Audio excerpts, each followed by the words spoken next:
Hi and welcome back to Ladies Talk. Now, before I mention the vision board, now some of you may be trying to visualize something successful for your future and you don't quite know how to do it. Well, in our Ladies Top Tips, Jackie Michael has put together the vision board.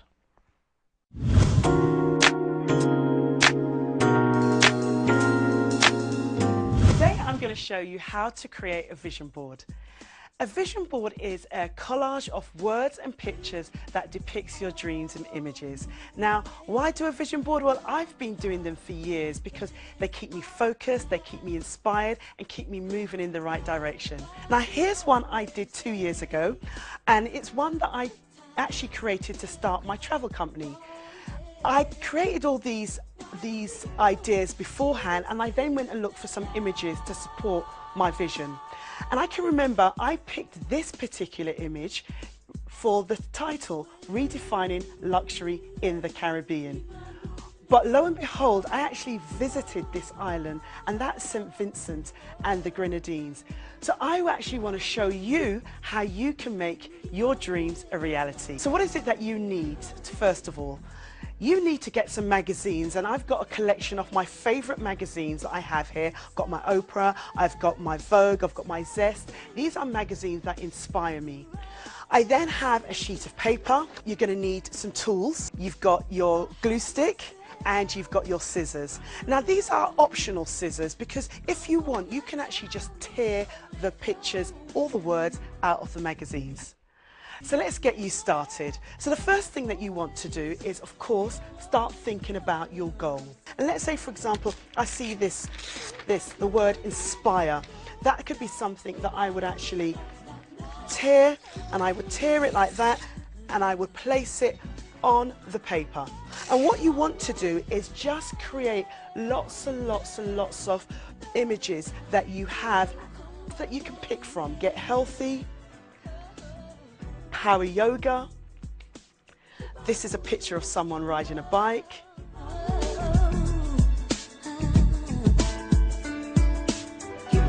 This is it. This is my vision board for my health and well-being. Now, what have we got here? We have got hotness comes in all shapes and sizes. We've got no more excuses. This is the year. And of course, you've got the bike riding that I said I really wanted to do. Yoga, and of course the flat stomach. I am trying to get rid of my post-pregnancy stomach. My daughter is 22, but I'm still working on it, and it says blast that belly fat. I want you to go out there and start thinking about what's your goals and dreams. What are you going to put on your vision board? And let us know how you get on. Because I believe in Walt Disney's quote, if you can dream it, you can do it. I love that. Yeah. Have you done the vision board, you know? Yes, I've always done them as Ramel, well. have you done one? Do you know what? I used to just write things, not on the wall literally, my mum would kill me, but I just get a piece of paper and just stick it and then wake up, look at it. But a vision board would be nice. That's the same sort of thing. Yeah, but just organising it, because my mind's like all over the place, so organising it and seeing it would be a great thing. I think it's even good for kids. Fantastic. Yeah. Really, really good for kids, and it's an activity they can do in the summer holidays. Really getting children to think about what they want to focus on, get them inspired. I think out the box, stretch their imagination. You can become anything. Now, before we introduce our next guest, Mark Prince, who's going to be joining our debate, we want to really talk seriously about young people. A couple of weeks ago, a young man by the name of Terrell Matthews Burton was killed in Malia, and it brings us right back to that subject of what is happening with our kids. So at this time, I'd like to bring our special guest, Mark Prince, from the Cayenne Prince Foundation. How are you doing, Mark? Thank you for joining us today. Thank you for inviting me. Yeah, it's the discussion that we're having today is about our young people. Before we talk a little bit about your foundation, how that was set up, a couple of weeks ago, a young boy was murdered, Tyrell Matthews Burton. And again, we're seeing the imagery of our young black boys on the papers, murder, being arrested.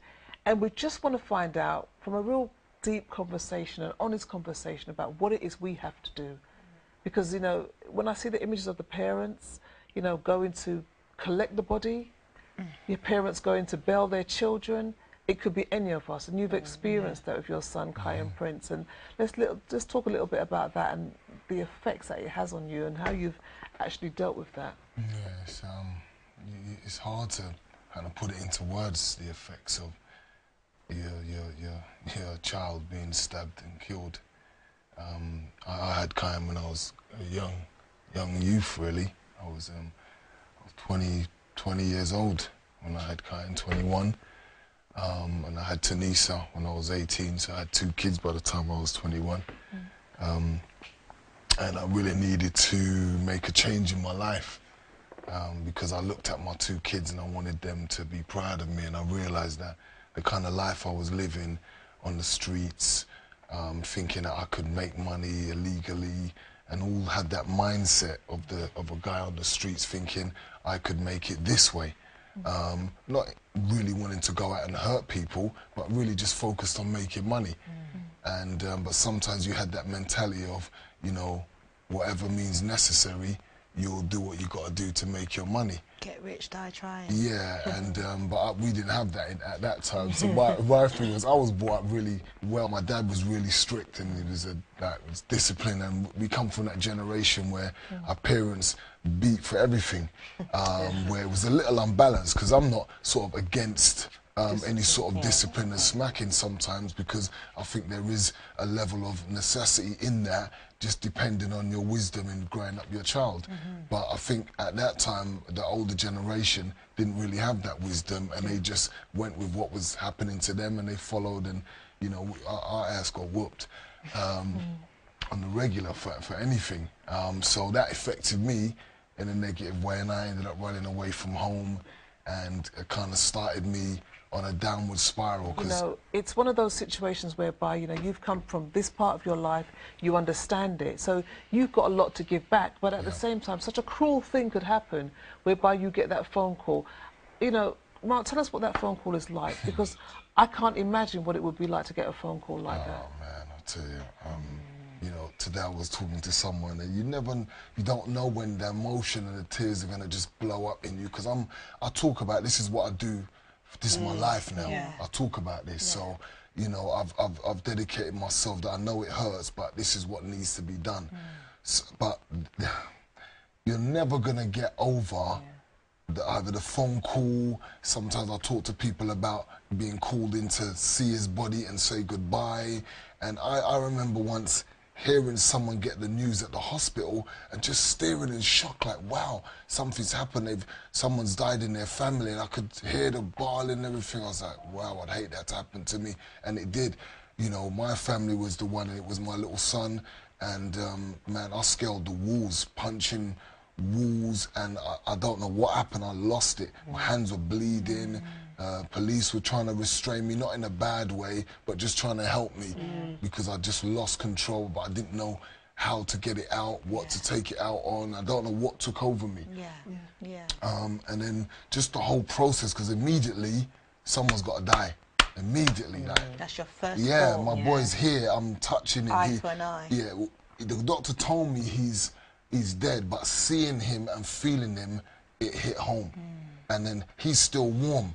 So I got time to caress him, kiss him, say what I need to say, be there until I feel him going cold. And that whole process stays with you.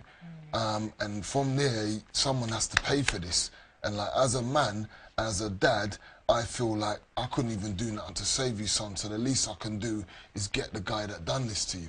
And thank you for being so open, because hearing it back, to have to revisit that. But when you see young people, what is it that's going on with our young kids?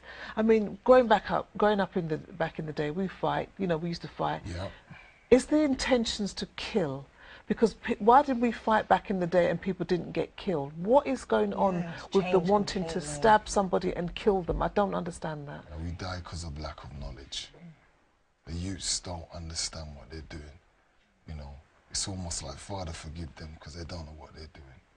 They're not, I don't think that a lot of them think, I'm going to kill this youth. Even though some of them say, I'm going to shank you, boy, you, kill you, and all this talk, they haven't really put thought into what that means, because you haven't grown up to value life, so you don't know what that means. You don't know what you're talking about.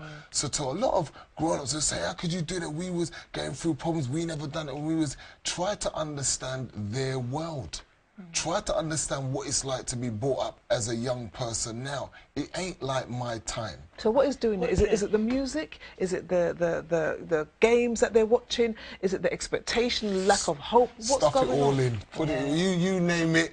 Put it in the basket. I think it's about a radical intervention now. Do you know what I mean? I sit here, my heart's open to hear your story, and I realise that sometimes we have angels that are sent here for us to start to speak, and I think that your son was an angel, and now it's for you to go forward to say, how can we make radical changes? And I think one of the things is these young boys out there, and girls we must add as well, are angry. They are angry, they're in pain. Now for boys, me personally, I think that we don't see boys as being in pain because boys are, you know, they don't have emotions. Of course they have emotions. They've got holes in their hearts. That's my I'm listening to you, do you know what, and I'm liking what you're saying. You spoke about young people being angry. Yeah. Of course you're going to be angry. You come into this world, and the society we're living in cares more about money and things and material things than they do young people and their lives. Of course. If you look at how we structure our society and how we look out for youth, there is nothing really that shows that we love our youths. We put them first. With the government from the top, leadership right through down to the community, you can see where they've let down young people. That's right. You know, the chain, as we say, you know, the ladder. You can see that government haven't put young people first in the agenda. That's not how they're getting into vote, because they're looking out for the next generation, our youths. That should be the top of the agenda, because they're the next generation. And that's what you do in business. You invest and focus on the future. You've got a plan. So what's your plan for our young people? So from the very top, we start failing them. Then we look at all the areas that affect young people. The media affect young people. Music affect young people. Every area, adults, from teachers, our teaching system. That's failing our youth. That's a joke. They're not serious. Mark. They try and put everybody in a box and try to say, okay, here's what defines you, this exam result. You know, and if you fail, then you're no good. If you're, no, come on, man. Mark, you know, I'm going to come back after the break because I think we can get deep. When we come back after the break, we want to look at the solutions on Ladies Talk, what's happening with our young people. Thank you very much.